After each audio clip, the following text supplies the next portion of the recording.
Hello, I'm Rick Stivers of YoungMartin'sReels. Today's project is going to be the Zebco 55. Now, if you want to see the discovery video that I did on this, where I tried to learn how to take it all apart and figure out how to put it back together and whether or not I could repair it and that kind of stuff, if you want to see that video, go over to here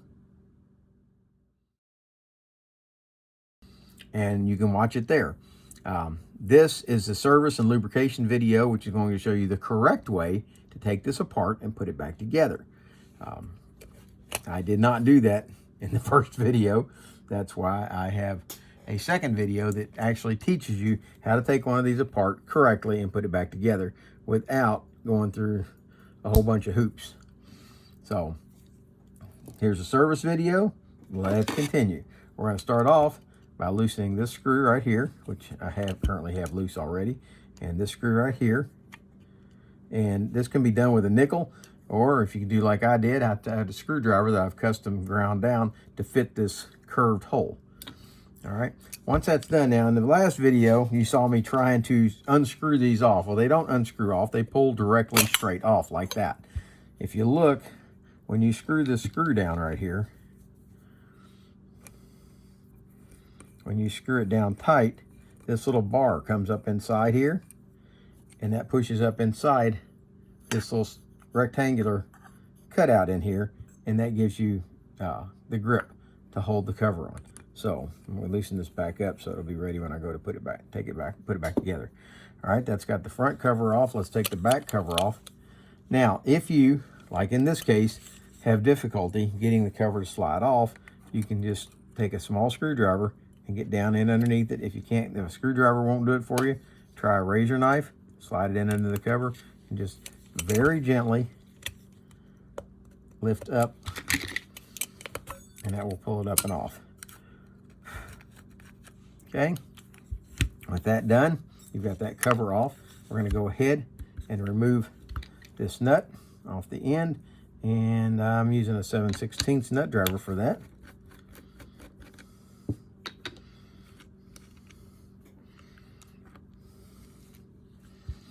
All right, the next thing I'm going to do is remove this, back this drag bar out to right about here. And if you look inside here, you'll see, I'm going to zoom in a little bit so you can see it better. There is an E-clip right here. Rotate this E-clip around to where the opening is at the bottom, and then you can hook in beside it and pop that clip up out of there, like that. Okay, with that clip out, now you can unscrew this drag bar, or drag adjuster.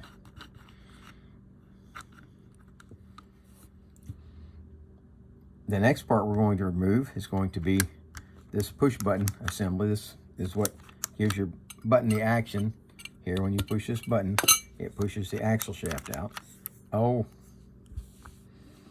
well, tell you what, let's go ahead, hold this in place, and let's remove the rotor. Should have done that first.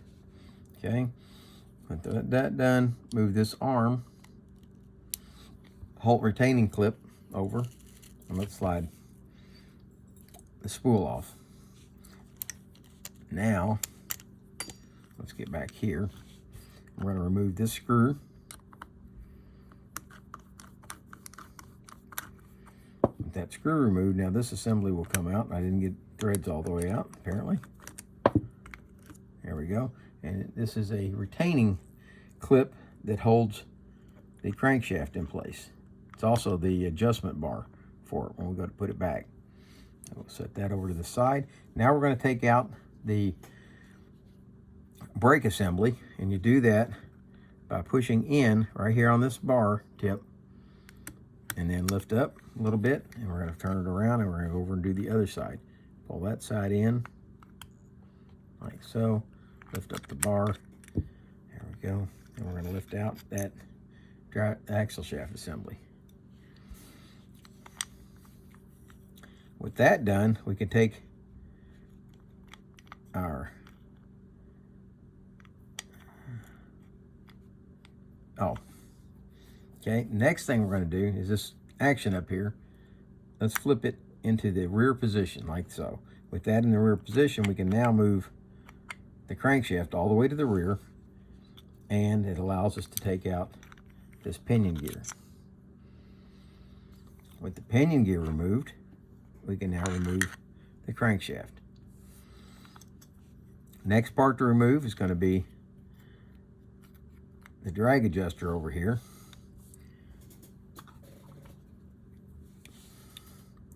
I'm going to grab hold of it here and just lift it up and out. Okay. And now that, oh, by the way, that also allows the brake assembly to come out. That takes us down to just these two screws.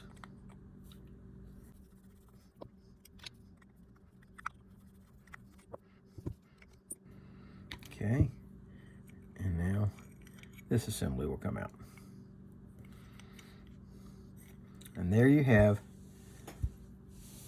the 55, Zebco 55 dismantled. Now, this particular one is broken. And I've decided that I'm not going to try to locate this part because it's the feature that's broken on it is a feature that I don't need. When this is flipped to the rear position, that takes a spring. If you look on the front, you've got a spring on the front and you had a spring on the back. And the spring on the back came down and it rode against this clicker back here. And as it rode back there, it gives you a bait alert so that you can take this and put it into not quite a free spool, because when the line goes out, it's turning the entire drivetrain. And so when the line's going out, then it's like a bait feeder mode actually. And it goes click, click, click, click, click, click as it goes out. Well, that spring that made that clicking sound is broken off on this. These are scarce as can be to find. I do know somebody who has one, but I do not intend to try to raid their personal stockpile. I'm not going to do that. I don't need that feature. I would never use it on my reel. So I do plan to use this reel to fish for redfish, and I plan to just loosen the drag up, let it have a loose drag, and let them hit. And if it wants to go a little bit, hey, that's fine. I'm good with that. Okay. Now, let's go ahead and assemble. All right, we're going to start putting this back together now.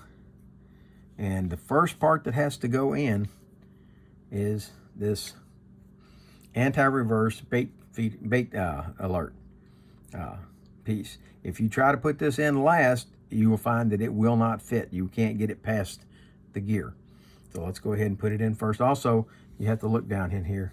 There's a spring right there. Let me blow this up so you can see it better. All right, see that spring? Now this bait alert anti-reverse is going to sit up against that, and that's what gives it its detent action. This detent right here is going to ride on that. That gives our detents as we move it back and forth. All right, so let's go ahead and set that into place. Slide it into the slot up top, slide the bar into the slot, and then we're going to take this. Let's back up.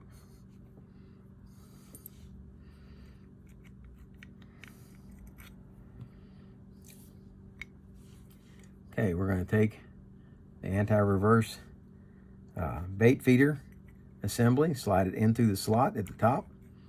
Make sure that bar goes down in that slot. And now this retaining bar has got a cutout on the top corner. That's because it fits all the way up against this curved outside piece. So you have to put that in there and get it over. Now it's not going to fit all the way down flush because it has to fit against that spring a little bit. So it's going to hold tension on the spring. Let's go ahead, see if we can get these screws put in.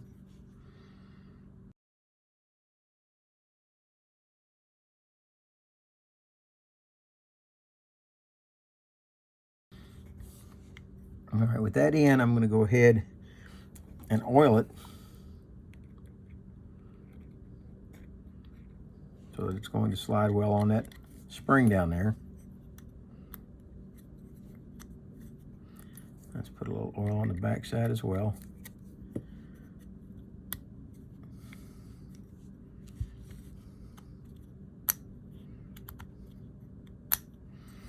All right, we're going to put it into the rear mode, which is the bite alert mode. Then we're going to the next thing we're going to do is put this piece in. This is our drag, and we're going to, I've already greased the post that it sits on, and I've greased the post in here for the drag bar, and we're going to set this back in here. We need that post to sit over that. Come on.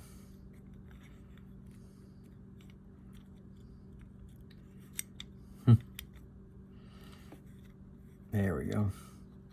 Fit it down in there like that. Has to fit over that post and slide all the way down. Okay, and that's all well lubricated so that it will roll and slide well. And the next piece it's going to go in is going to be the main gear, which I've already greased front and back and then oiled the shaft. But I'll tell you what, we'll go ahead and oil the shaft one more time because it looks like a lot of the oil has been rubbed off. Let's go ahead and slide that down, slide it in. And now if you notice with that bait clicker all the way to the rear, this gear will go all the way in like this. With it in that position, we can go ahead and put in our axle shaft. Now our axle shaft also has already been greased and oiled. We'll go ahead and oil the shaft one more time just to make sure that it didn't get all wiped off, and slide it all the way down in. And now we can take and slide this main gear back forward again like that. Okay, now you would be tempted at this point to go ahead and install this part. Well, you can't do that yet. You need to get this part installed in there because that will hold the gear in place properly. Okay, so let's go ahead, slide this in, and start getting it screwed in. You have to hold the gear while you screw this in. Otherwise, it's just going to spin.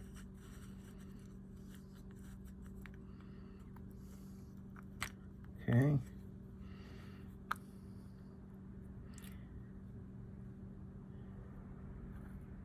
All right. With that in place, now we can come back and install this. Well, before we do that, let's go ahead and put our brake assembly in. And if your brake assembly is like this one, where it had come apart, in the other video you will see that I cleaned all this up, and I don't believe this is the original O-ring in this. I think it had a square shouldered, I think, originally. Every other Zebco brake ring I've ever seen did, except where people have replaced with an O-ring, and this is a replacement O-ring, I believe, that they glued in, and that had come loose. So I've glued this one back in. I've cleaned it up real good, taken off the rubber cement, put new rubber cement on it, and glued it back into place. You can see that in the other video. Okay, we're going to slide this back in, front and rear like that. We're going to hold that in place. Then we've got our axle shaft, which is going to slide right straight down through the center. Make sure the spring is here. The spring can come off. Make sure that it's there. Now slide that in, push it down, and now we're ready to move. Yeah, there you go. Get that bar on. Once you got the one on the one side, turn it around to the other side, bend it in just a little bit, just the teeniest amount, and then push it out. And that puts that in that T slot and holds it into place. With that there, we are now ready. And let's see if I got this.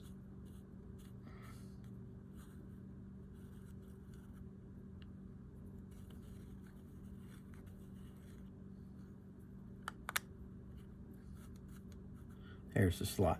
Okay, we need that slot to come and expose itself right here at the top by screwing this in. Once we've got it in far enough, it's time to put this E-clip back in. Fit it into the slot. Once you've got it in, go ahead, snap it into place like that. Now you can back this out up against there and it'll be fine. Okay, so now notice that the crankshaft still moves in and out. Well, we're going to fix that by taking this piece, and if you notice there's a groove on this main gear, we want to slide that into that groove like that. Okay, with that in the groove, we're going to take and set this screw back in like so. Get into there and then Flip the lid down on it. And then let's put the screw back in. Get it started in the hole.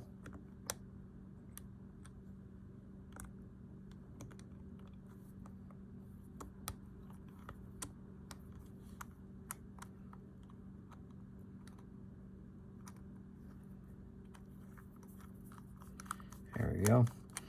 Now once you get it in the hole, you don't want to tighten it all the way down yet. You want to leave it just slightly loose, and you want to take and push in on the end of the axle shaft. Not a lot. You just want it to just be touching. So just gentle pressure against the pinion gear, so that when you tighten it down, you can test to see if you've got it too tight by turning the crank. If it makes a grinding or feels like it's binding, then you know you've got it too tight and you need to loosen it up a little bit. Okay? But you just want it to just be touching, and then you tighten that screw down, and that sets your backlash adjustment for your gear. All right. With that done, we're going to come back and we're going to slide this spool, and it looks like I got too much line on this, so I'm going to taking some of that off. And we're going to slide the spool back on like this, and then we're going to rotate this little bar over until that little dot is back in its detent, and this is out over top of the bar. We've lubricated this. I'm going to oil it one more time because I didn't get excessive. I just put a light amount of oil on it. And we will screw this back on, get the line out of the way. Yeah, you can see that line starting to fall loose. So take that excess off of there. There we go. Okay. Now in order to hold that, you're going to have to put the handle on. Let's go ahead while we're at it, tighten it down all the way.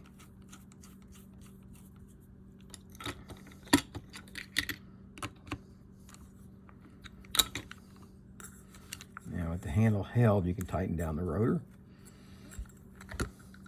Let's go ahead, put the back cover in place. Make sure that this is flipped down like it is. Set this back in place, and now if you look, you see the little rectangular bars. We're going to line these slots up so that they fit directly over top of that bar. You got one at the top, one at the bottom. Push those in. We're going to do the same thing at the top, but we want to set the line through. And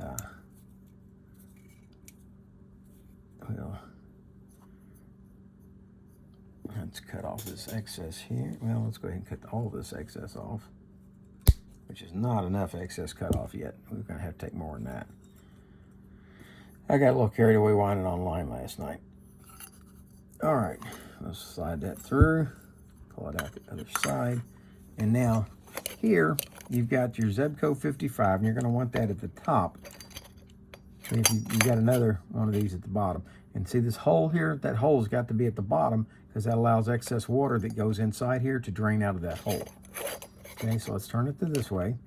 The Zebco 55 is up, and we're gonna line that cutout or notch up with that, slide it in, and then come to the bottom, and this one here wants to stick up a little bit, so let's try to, I might have got, there we go. Push the screw down a little bit, slide it in. Now, let's go ahead and tighten down the screw. Okay.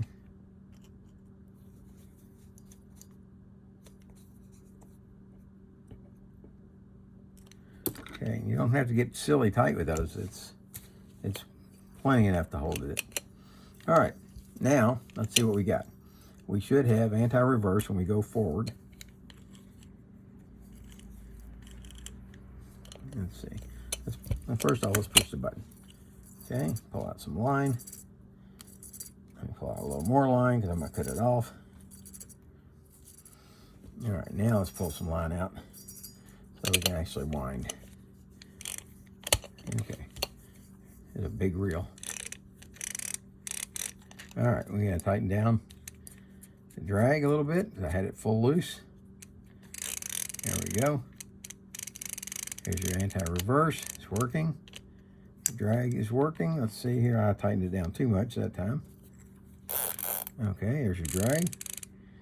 Now, in neutral mode, that would be the middle position, you would have no bait alert and no anti-reverse, neither one. Okay, in the back, what you would have is no anti-reverse, but you would have a bait feeder mode or bait clicker. Bite alert, there you go. And when that's the spring that's broke off on this. Well, I will never use it in that mode, so I'm not going to worry about replacing that part.